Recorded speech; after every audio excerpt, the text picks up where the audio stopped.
হাত মুষ্টিবদ্ধ করো, সমাজ থেকে সকল বৈষম্যের কবর রচনা করবার শপথ নাও।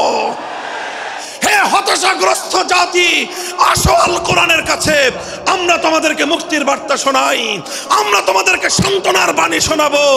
আসো হাতে হাত রাখি, সমস্ত বৈষম্য, জুলুম, স্বৈরতন্ত্রের কবর রচনা করে আল্লাহর কোরআনের সমাজ গড়বার জন্য হাতে হাত রাখি। যদি ইনসাফ কায়েম না করা যায়, ইসলাম অনুসরণ করা যায় না। যদি বেইনসাফের বিরুদ্ধে লড়াই না করতে পারো, মিথ্যে মুসলমানিত্বের দাবি ত্যাগ করো। তুমি যদি ইনসাফের জন্য যুদ্ধ করতে না পারো, তুমি যদি বৈষম্যের বিরুদ্ধে লড়াই করার হিম্মত না রাখো, মুসলমানের মিথ্যা দাবি করা ভণ্ডামি ছাড়া কিছুই নয়। আর সর্বোপরি যদি একটি বৈষম্যহীন সমাজ গড়বার জন্য শাহাদাতের রক্ত দিতে হয়, আবু সাঈদদের মতো বৈষম্যের বিরুদ্ধে বুক পেতে দিয়ে জীবন দেওয়ার জন্য শপথ নিতে হবে। কোরআনে পাকের এক একটা আয়াত, কোরআনের এক একটা বিধান আল্লাহর জমিনে বাস্তবায়ন করার জন্য আমাদের জীবন যৌবনের বাজি লাগায় দিতে হবে, বাজি লাগায় দিতে হবে ইনশাআল্লাহ। ইনসাফ কায়েম করতে গিয়ে ছুরি যদি নিজের সন্তানের হাতের উপর দিয়ে যায়, সে হাত স্তব্ধ হয়ে যাবে না, সে হাত থমকে দাঁড়াতে পারবে না। যেখান দিয়ে ইনসাফ যাবে সেখান দিয়ে ইনসাফকে চালিয়ে দিতে হবে। এই সমাজ, এই জমিন এখন বিপ্লবী চায়। সে বিপ্লব আব্রাহাম লিঙ্কনের আদর্শের বিপ্লব নয়, সে বিপ্লব কার্ল মার্কস, মাও সেতুং আর লেনিনদের বিপ্লব নয়। বাংলার মাটি আরেকটা বিপ্লব দেখতে চায়, সে বিপ্লব হবে আল কোরআনের বিপ্লব, সে বিপ্লব হবে ইসলামী সমাজ গঠনের বিপ্লব। সেই বিপ্লবের জন্য 2000 যুবক নয়, যদি 2 লক্ষ যুবকের তাজা বুকের শাহাদাতের রক্তের প্রয়োজন হয়, সে রক্ত দেওয়ার জন্য শহীদ ঈদগাহে কারা কারা জমায়েত হবে, কারা কারা জমায়েত হবে। হ্যাঁ, এটা শুধু কথার কথা না, শপথ। এটা কথার কথা না, শপথ। এটা অঙ্গীকার। কার সাথে? কার সাথে? যেই অপরাধ করে মন্ত্রীর দুলাভাই ছাড়া পেয়েছে, যেই অপরাধ করার পরে এমপির শালার শাস্তি হয় নাই, যেই অপরাধ করার পরে শিল্পপতির বিচার হয় নাই, যেই অপরাধ করার কারণে রাজনৈতিক নেতার কোনো বিচার হয় নাই, একই অপরাধ দুর্বল, গরিব, অসহায় মানুষ করার পরে তার উপর আইনের শাসন 100 ভাগের জায়গায় 200 ভাগ বাস্তবায়ন করা হয়। আল্লাহর নবী বলেছেন, পৃথিবীতে ইসলাম এসেছে শুধুমাত্র ইবাদত, নামাজ, রোজার, হজ, যাকাতের বিধান বাস্তবায়নের জন্য নয়। ইসলাম দুনিয়াতে আগমন করেছে, তার আগমনের অন্যতম উদ্দেশ্য হলো সমস্ত বৈষম্য দূর করে, জুলুম আর বেইনসাফি দূর করে বিশ্ব সভ্যতায় ন্যায় এবং ইনসাফ কায়েম করা।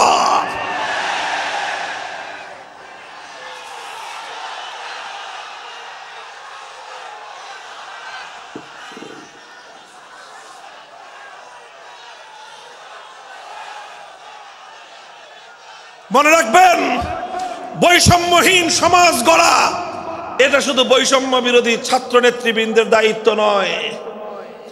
বৈষম্যহীন সমাজ গড়া এটা শুধুমাত্র বৈষম্য বিরোধী ছাত্র নেতৃবৃন্দের দায়িত্ব নয়। বৈষম্যহীন সমাজ গড়া সর্বপ্রথম আল কোরআনের সৈনিকদের দায়িত্ব। বৈষম্যহীন সমাজ গড়া সর্বপ্রথম আল্লাহর নবীর সত্যিকার উম্মতদের দায়িত্ব। ওঠো, দাঁড়াও, হাত মুষ্টিবদ্ধ করো, সমাজ থেকে সকল বৈষম্যের কবর রচনা করবার শপথ নাও। মুহতারাম হাজিরিন, কথাটা খুব জায়গা লক্ষণীয়, শোনার বিষয়। যারা একটা বৈষম্যহীন সমাজ দেখতে চাও, যারা জুলুম এবং অত্যাচারে অতিষ্ঠ হয়ে গিয়েছো, যাদের জীবনকে এই ধরনের অন্যায়, অবিচার, জুলুম, শোষণ, স্বৈরতন্ত্র যাদের অন্তর হৃদয়কে জ্বালিয়ে পুড়িয়ে ছারখার করে দিয়েছে, হে হতাশাগ্রস্ত জাতি, আসো আল কোরআনের কাছে, আমরা তোমাদেরকে মুক্তির বার্তা শোনাই, আমরা তোমাদেরকে সান্ত্বনার বাণী শোনাবো। আসো হাতে হাত রাখি, সমস্ত বৈষম্য জুলুম স্বৈরতন্ত্রের কবর রচনা করে আল্লাহর কোরআনের সমাজ গড়বার জন্য হাতে হাত রাখি। দেখেন আল্লাহ পাক রব্বুল আলামিন যুগে যুগে যত নবী রাসূল প্রেরণ করেছেন, যুগে যুগে যত আসমানি কিতাব আল্লাহর পক্ষ থেকে অবতীর্ণ হয়েছে, কেন হয়েছে? শুধুমাত্র মুসল্লিদের সমাজ গড়বার জন্য নয়, শুধুমাত্র রোজাদার সমাজ গড়ার জন্য নয়, অবশ্যই কোরআন এবং কিতাব নাজিল হয়েছে নামাজের জন্য, অবশ্যই কোরআন এবং কিতাব নাজিল হয়েছে রোজা হজ যাকাত সহ আল্লাহ পাকের যাবতীয় বিধান সমাজে বাস্তবায়ন করার জন্য। তবে একমাত্র এটাই উদ্দেশ্য নয়, বরং সমস্ত কিতাব সমস্ত নবী রাসূল দুনিয়াতে আগমন করার অন্যতম একটা মৌলিক লক্ষ্য। কোরআনে পাকের সূরাতুল হাদীদ থেকে তেলাওয়াত করেন, অর্থ বুঝেন, মর্ম বুঝার চেষ্টা করেন। লাকাদ আরসালনা রুসুলানা বিল বায়িনাতি ওয়াল হুদা ওয়া আনজালনা মাআহুমুল কিতাবা ওয়াল মিজান লিয়াকুমান নাসু বিল কিসত। আল্লাহ কোরআন বলছে যে আমি নবী রাসূল পাঠিয়েছি, আসমান থেকে যুগে যুগে কিতাব নাজিল করেছি। এই সব কিছুর অন্যতম একটা উদ্দেশ্য হলো লিয়াকুমান নাসু বিল কিসতি। কোরআন নাজিলের উদ্দেশ্য, নবী প্রেরণের উদ্দেশ্য, শরীয়ত প্রেরণের উদ্দেশ্য, ধর্ম প্রেরণের উদ্দেশ্য হলো, অন্যতম উদ্দেশ্য হলো লিয়াকুমান নাসু বিল কিসতি। মানব সমাজ থেকে অন্যায়, অবিচার, জুলুম, শোষণ দূরীভূত করে ন্যায় এবং ইনসাফ কায়েম করা, এটাই হলো ইসলামের অন্যতম মৌলিক লক্ষ্য। যদি ইনসাফ কায়েম না করা যায়, ইসলাম অনুসরণ করা যায় না। যদি বেইনসাফের বিরুদ্ধে লড়াই না করতে পারো, মিথ্যে মুসলমানিত্বের দাবি ত্যাগ করো। তুমি যদি ইনসাফের জন্য যুদ্ধ করতে না পারো, তুমি যদি বৈষম্যের বিরুদ্ধে লড়াই করার হিম্মত না রাখো, মুসলমানের মিথ্যা দাবি করা ভণ্ডামি ছাড়া কিছুই নয়।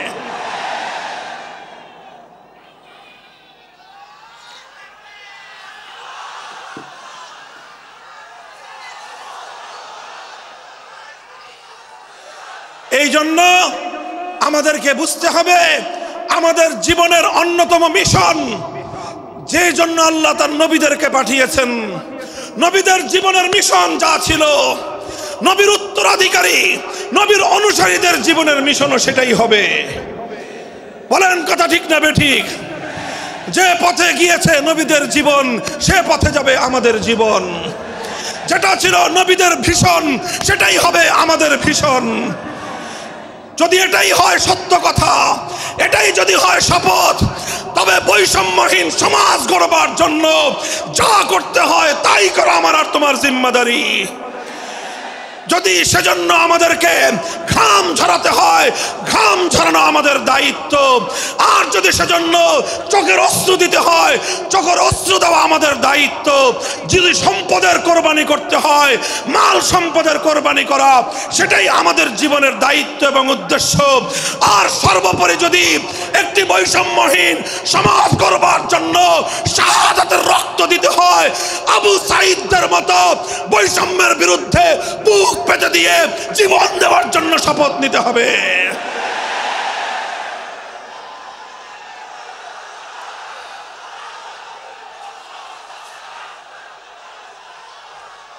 এই প্রস্তুত থাকবেন তো ইনশাআল্লাহ? আল্লাহর নবী বললেন এই বৈষম্য চলবে না, এই বৈষম্য জাহিলিয়াত, এই বৈষম্য মূর্খতা।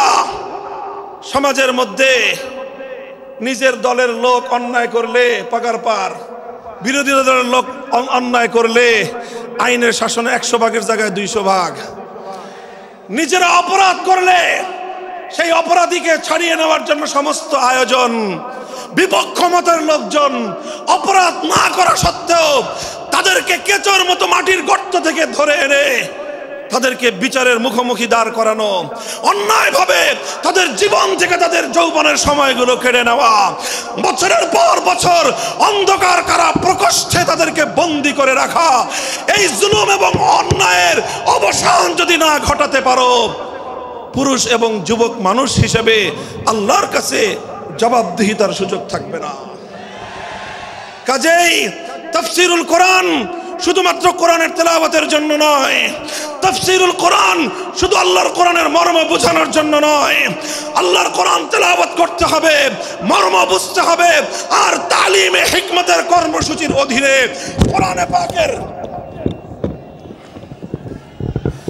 কোরআনে পাকের এক একটা আয়াত, কোরআনের এক একটা বিধান আল্লাহর জমিনে বাস্তবায়ন করার জন্য আমাদের জীবন যৌবনের বাজি লাগায় দিতে হবে ইনশাআল্লাহ।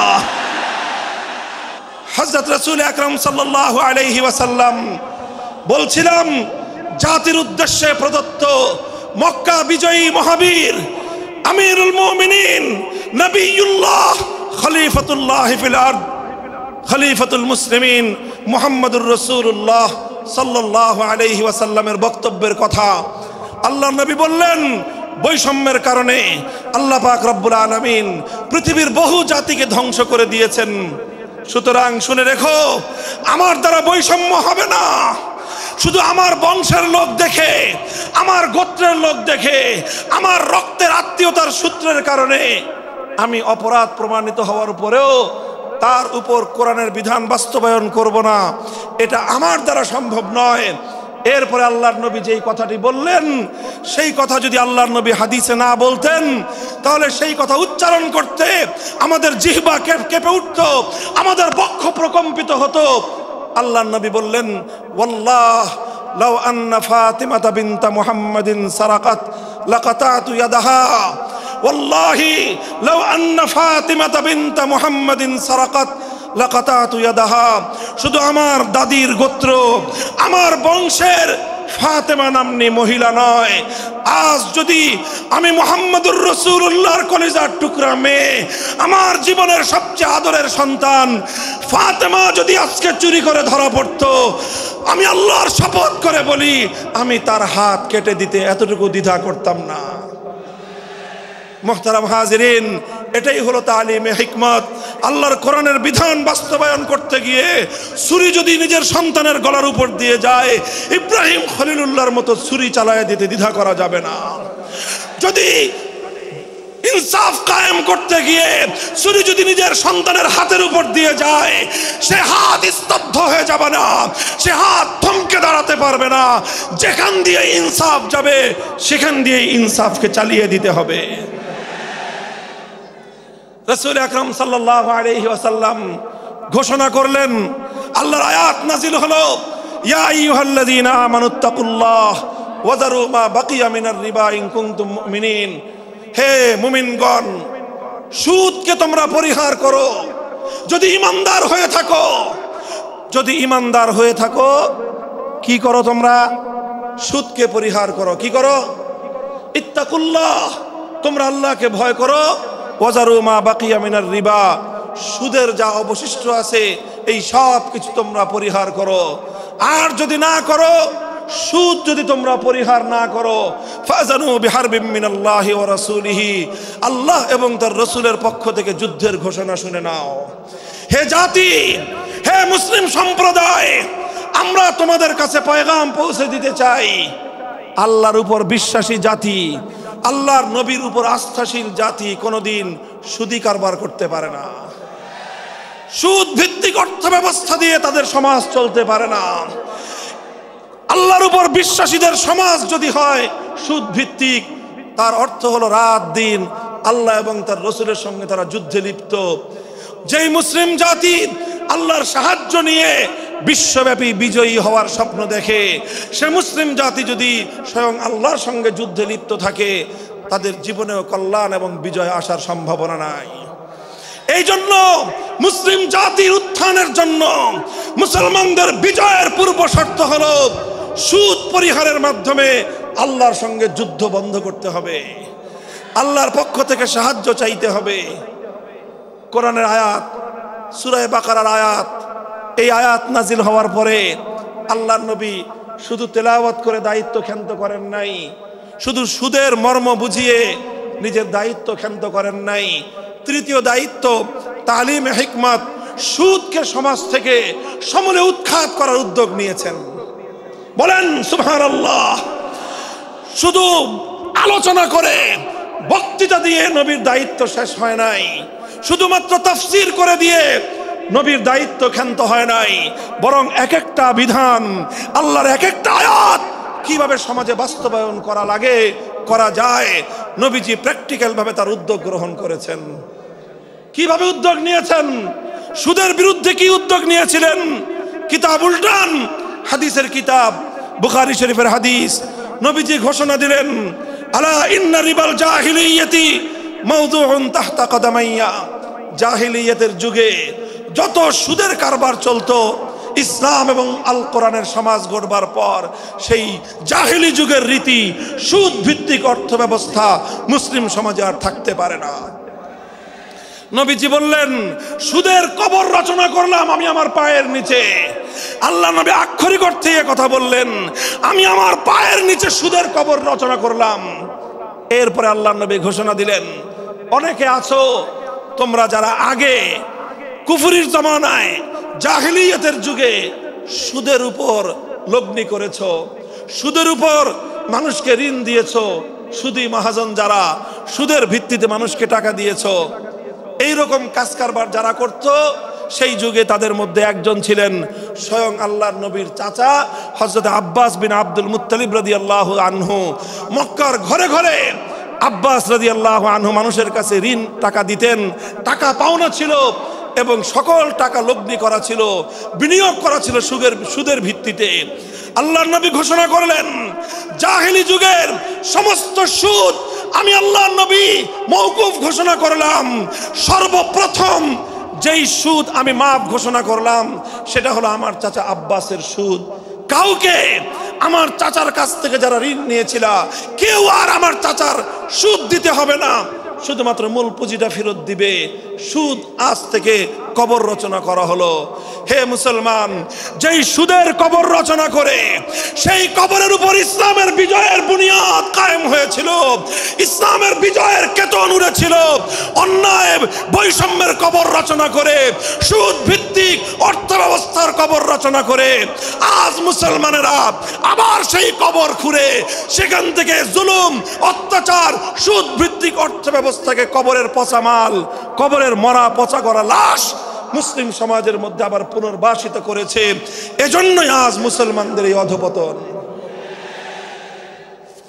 যদি মুক্তি চাও, যদি মুক্তি চাও, শুধুমাত্র ইবাদত দিয়ে মুক্তি আসবে না। ইবাদত যেমন করতে হবে, যেরকম নামাজ, রোজা, হজ, যাকাত, তাসবিহ, তাহলিল আদায় করতে হবে, ঠিক একই ভাবে সমাজ সংস্কার করার জন্য সমাজ থেকে জুলুম দূর করতে হবে, বৈষম্য দূর করতে হবে, বেইনসাফি দূর করতে হবে, সুদ ভিত্তিক অর্থ ব্যবস্থার বিরুদ্ধে জাতীয়ভাবে ঐক্য গড়ে তুলে সুদের বিরুদ্ধে যুদ্ধ ঘোষণা করতে হবে। রাজি আছেন তো ইনশাআল্লাহ? আল্লাহ পাক তৌফিক দান করেন। হাত নামান। 3 দফা কর্মসূচি গেল, তালিমে হিকমত সর্বশেষ আলোচনা ও সমাপ্তির দিকে। নবীজির 4 নম্বর কর্মসূচি হলো ওয়ায়ুআল্লিমুহুমুল কিতাবা ওয়াল হিকমাতা ওয়া ইউযাক্কিহিম। ইউযাক্কিহিম অর্থ হলো তাজকিয়া। তাজকিয়ার অনেক অর্থ। তাজকিয়া বলে শুধুমাত্র পীর মুরিদি বোঝানো হয়, তাজকিয়া বলে শুধুমাত্র তাসাউফ চর্চা বোঝানো হয়, তাজকিয়া বলে শুধুমাত্র কিছু ওজিফা আদায় করা বোঝানো হয়। তাজকিয়ার আসল সারমর্ম হলো, একটু লক্ষ্য করে বুঝেন, খুব গভীর এবং তাৎপর্যময় একটা কথা। তাজকিয়ার মূল অর্থ হলো, দেখেন কর্মসূচি ছিল কয়টা? 4টা। 1 নম্বর কর্মসূচি ছিল তেলাওয়াতে কিতাবুল্লাহ, আল্লাহর কিতাবের তেলাওয়াত। 2 নম্বর কর্মসূচি ছিল তালিমে কিতাব, কিতাবুল্লাহ, আল্লাহর কিতাবের মর্ম বোঝানো। 3 নম্বর কর্মসূচি ছিল তালিমে হিকমত, অর্থাৎ আল্লাহর কিতাবের প্রত্যেকটা বিধান, প্রত্যেকটা বিষয়কে প্র্যাকটিক্যাল আমলে পরিণত করা, কার্যে পরিণত করা। কথা ঠিক না বেঠিক? 3 নম্বর কর্মসূচি হলো শুধু আমলে পরিণত করাই দায়িত্ব শেষ নয়, বরং আমলে পরিণত করার পরেও আরো অগ্রসর হতে হবে। 4 নম্বর কর্মসূচি হলো আল্লাহর কোরআনকে নিজের আখলাক এবং নিজের চরিত্রে পরিণত করা। কোরআনকে চরিত্রে পরিণত করা, কোরআনের চরিত্র অর্জন করা। কোরআন যে আখলাকের কথা বলেছে, কোরআন যেই চরিত্রের কথা বলেছে, সেই কোরআনই চরিত্র যখন একজন মানুষ গঠন করতে পারে, এটাকেই বলা হয় তাজকিয়া, এটার নামই হলো তাসাউফ। মুহতারাম হাজিরিন, আল্লাহর নবী নিজের জীবনে 100% আল্লাহর কোরআনকে নিজের চরিত্রে পরিণত করতে পেরেছিলেন। এই জন্য যদি কেউ জিজ্ঞাসা করে আল্লাহর নবীর সিরাত কি, নবীর জীবনীটা কি, বলেন তো, সবচেয়ে সংক্ষিপ্ত অথচ সবচেয়ে পূর্ণাঙ্গ জবাব হলো, কি বললাম, সবচেয়ে সংক্ষিপ্ত অথচ সবচেয়ে পূর্ণাঙ্গ। নবীর জীবন সম্পর্কে সবচেয়ে সংক্ষিপ্ত এবং সবচেয়ে পূর্ণাঙ্গ বর্ণনা হলো কানা খুলুকুহু আল কোরআন, আমার নবীর চরিত্র ছিল কোরআন। কোরআন যা বলেছে নবীর চরিত্রে সেটা বাস্তবায়িত হয়েছে, নবীর আখলাকে সেটা বাস্তবায়িত হয়েছে। নবীজির কথাবার্তা, নবীজির উঠা বসা, নবীজির আচার ব্যবহার, নবীজির প্রত্যেকটা অ্যাক্টিভিটি, এমনকি চিন্তা চেতনা, সব যখন আল্লাহর কোরআন অনুযায়ী তৈরি হয় তখন সেটাকেই বলা হয় তাজকিয়া। আর এটাই হলো কোরআনকে কেন্দ্র করে চতুর্থ কর্মসূচি। মুহতারাম হাজিরিন, আমি আমার আলোচনা এবার সমাপ্তির দিকে টেনে নিয়ে যাই। আসুন আমরা আল্লাহর কোরআনকে সেন্টারে রেখে একটা সমাজ বিনির্মাণের চেষ্টা করি। সেই সমাজ বিনির্মাণের জন্য প্রথম কাজ, ঘরে ঘরে কানে কানে কোরআনের তেলাওয়াতের আওয়াজ পৌঁছে দেই। 2 নম্বর, প্রতিটি মুসলমানের কাছে কোরআনের মর্ম বোঝানোর চেষ্টা পৌঁছে দেই। 3 নম্বর হলো কোরআনের প্রত্যেকটা বিধান সমাজে, ব্যক্তিগত জীবনে, পরিবার জীবনে, সমাজে, রাষ্ট্র জীবনে বাস্তবায়ন করার উদ্যোগ নেই। চতুর্থ কর্মসূচি হলো আল্লাহর কোরআনকে নিজের আখলাক, নিজের চরিত্রে রূপান্তরিত করার জন্য সর্বাত্মক চেষ্টা চালাই। ইনশাআল্লাহ রাজি আছি তো? ইনশাআল্লাহ রাজি আছেন তো? আল্লাহর কোরআন শুধুমাত্র তেলাওয়াত নয়, শুধুমাত্র তাফসীর আর ব্যাখ্যা নয়, এই কোরআনকে বাস্তবে পরিণত করবার জন্য মুসলমানরা যদি উদ্যোগ গ্রহণ করে, আগামীর বিশ্ব হবে ইসলামের বিশ্ব, আগামীর বিশ্ব হবে আল কোরআনের বিশ্ব ইনশাআল্লাহ। বাংলাদেশ বাংলাদেশ বাংলাদেশ নিয়ে আমার আখেরি বার্তা এখন হলো, বিপ্লবের জন্য বাংলাদেশ উর্বর হয়ে আছে। কথা বলেন ঠিক না বেঠিক? বৃষ্টির পানি পড়লে যেভাবে শীতকালের পরে বৃষ্টির পানি পড়ার সঙ্গে সঙ্গে ফসলের মাঠ যেমন চাষাবাদের জন্য উর্বর হয়ে যায়, আবু সাইদ, মুগ্ধ, সিফাত হাসান, এভাবে আমাদের অসংখ্য অগণিত বীর শহীদদের রক্ত ভেজায় বাংলার মাটি এখন ইসলামী বিপ্লবের জন্য উর্বর হয়ে আছে, আল কোরআনের বিপ্লবের জন্য উর্বর হয়ে আছে। এই সমাজ, এই জমিন এখন বিপ্লবী চায়। সে বিপ্লব আব্রাহাম লিঙ্কনের আদর্শের বিপ্লব নয়, সে বিপ্লব কার্ল মার্কস, মাও সেতুং আর লেনিনদের বিপ্লব নয়। বাংলার মাটি আরেকটা বিপ্লব দেখতে চায়, সে বিপ্লব হবে আল কোরআনের বিপ্লব, সে বিপ্লব হবে ইসলামী সমাজ গঠনের বিপ্লব। সেই বিপ্লবের জন্য 2000 যুবক নয়, যদি 2 লক্ষ যুবকের তাজা বুকের শাহাদাতের রক্তের প্রয়োজন হয়, সে রক্ত দেওয়ার জন্য শহীদ ঈদগাহে কারা কারা জমায়েত হবে, কারা কারা জমায়েত হবে। হ্যাঁ, এটা শুধু কথার কথা না, শপথ। এটা কথার কথা না, শপথ। এটা অঙ্গীকার। কার সাথে? কার সাথে? ইনশাআল্লাহ এই শপথ এবং অঙ্গীকারের উপর আমরা আমাদের জীবনের অবশিষ্ট সময়গুলো অতিক্রম করার চেষ্টা করব। করবেন তো ইনশাআল্লাহ? আল্লাহ পাক কবুল করুন, তৌফিক দান করেন। 3 দিন ব্যাপী আজিমুস শান তাফসীরুল কোরআন মাহফিলের এই আয়োজন সার্থক হোক, ইসলামী সমাজ গঠনের জন্য এখান থেকে মানুষ অনুপ্রেরণা নিয়ে ঘরে ফেরুক, ঘরে ঘরে কোরআনের আলো, ঘরে ঘরে কোরআনের তেলাওয়াত, কোরআনের তালিম এবং কোরআনের হিকমতের আমল শুরু হোক। আল্লাহ আমাদের সকলকে গ্রহণ করুন, তৌফিক দান করেন। ওয়া আখিরু দাওয়ানা আলহামদুলিল্লাহি রাব্বিল আলামিন। সুবহানাল্লাহি ওয়া বিহামদিহি, সুবহানাকাল্লাহুম্মা বিহামদিক, আশহাদু আল্লা ইলাহা ইল্লা আনতা أستغفرك وأتوب إليك. بارك الذي نزل الفرقان